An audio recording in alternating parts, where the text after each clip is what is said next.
Hello again, it's Mr. Dixon, your too cool for school counselor, back with another episode of Mr. Dixon's Doodles.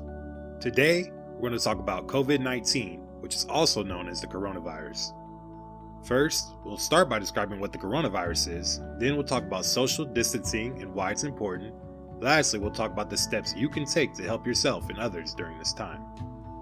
Well, to make a long story short, the coronavirus we're dealing with now is a newer version of an old virus.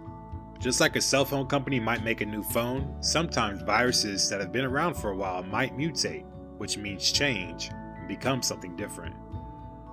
A virus is a type of germ that is super small, so small we can't even see it.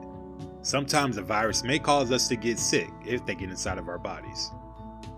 When we get sick from a virus or other things, there's something called a symptom, which is basically a clue that tells us we might have a certain illness. Some common symptoms of viruses and even COVID-19 are things like a fever, coughing, and sore throat. Another thing we need to remember about spreading germs and viruses is that everybody is different. Sometimes we can have a virus and not have any symptoms or clues at all that we're even sick. Now, just because this version of the coronavirus is new to us doesn't mean you've never been around a virus before. I'm sure most of you have heard of things like the flu, colds, and chickenpox. All of these things are also viruses. A big difference between these things and the coronavirus we're dealing with now is that we've had the others around for much longer. Because of that, we've learned how to better treat them and have even developed some vaccines to prevent us from getting them altogether.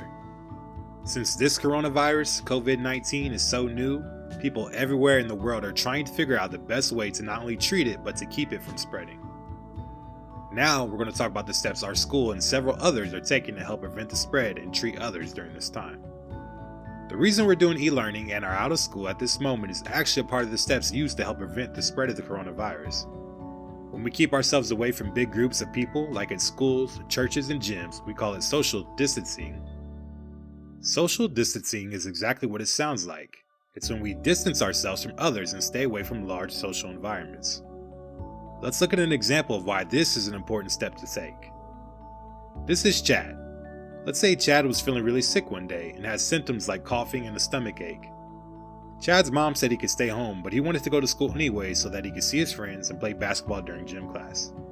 Chad goes to school thinking that he'll get better soon and that it's not a big deal. He sees his friends, they do their normal handshakes, play basketball, and then he goes home. The next day, Chad's feeling even better, so he goes back to school but notices that a couple of friends he was playing basketball with called in sick. When he sees them at school again the next week, he asks them what was wrong, and they tell him they had a bad cough and a stomach ache all weekend. From hearing this, what can we guess might have happened to make Chad's friends sick? As you've guessed, Chad's friends probably got sick because of some of the germs Chad spread to others while they were doing their handshakes and playing basketball. Chad and others would have been much better off staying home, knowing that he didn't feel well. This would have probably helped keep germs and viruses he had from spreading to others during this time. As we discussed earlier, sometimes we can have a virus and not have any symptoms at all. So even in situations we're in now where there might not seem to be that many sick people with symptoms, we don't really know who all might have the virus. That's the whole reason we're doing social distancing at school and in our community. We want to do the best we can to stop from spreading germs like Chad did to his friends, so we can keep people as healthy as possible while our doctors and scientists figure out how to best deal with this new coronavirus. Now that you know what the coronavirus is and steps our schools and community are taking through social distancing, we'll talk about a few things you can do to help. C, meaning to clean your hands often. D, means don't touch your face.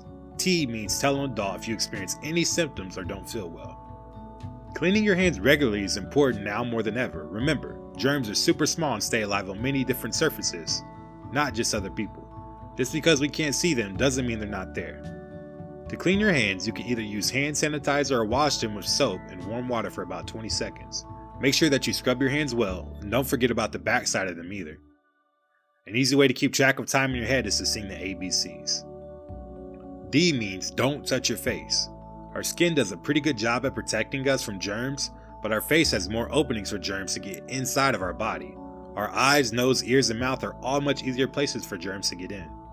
That's why it's super important that you remember not to touch your face. Lastly, T means to tell an adult if you start to feel sick. If you have any symptoms or just don't feel normal, it's important that you tell an adult so they can get you the right help. Just because you have symptoms doesn't mean you have the coronavirus. It could be anything. But we want to make sure we're letting others know so we can get the right help we need and keep from spreading our germs to others. Taking the CDC steps above and making sure we're using social distancing to stay away from big groups gives you a lot of power to help with this coronavirus. We all have a job to do. Throughout this video, you've learned about what the coronavirus is, the importance of social distancing right now and why we're doing it, and lastly, how we can all use CDT to do our part in fighting the coronavirus. Even though times might seem weird right now, eventually things will probably start to become normal again. Our scientists, doctors, and other leaders are working hard to keep you and your family safe and to deal with this coronavirus. The best thing we can do as individuals is to make sure we're staying away from large groups, cleaning our hands regularly, and following the guidelines we're given by our leaders and adults. That's all for our lesson on COVID-19. Until next time, remember that you are competent and capable, so always be confident. See ya!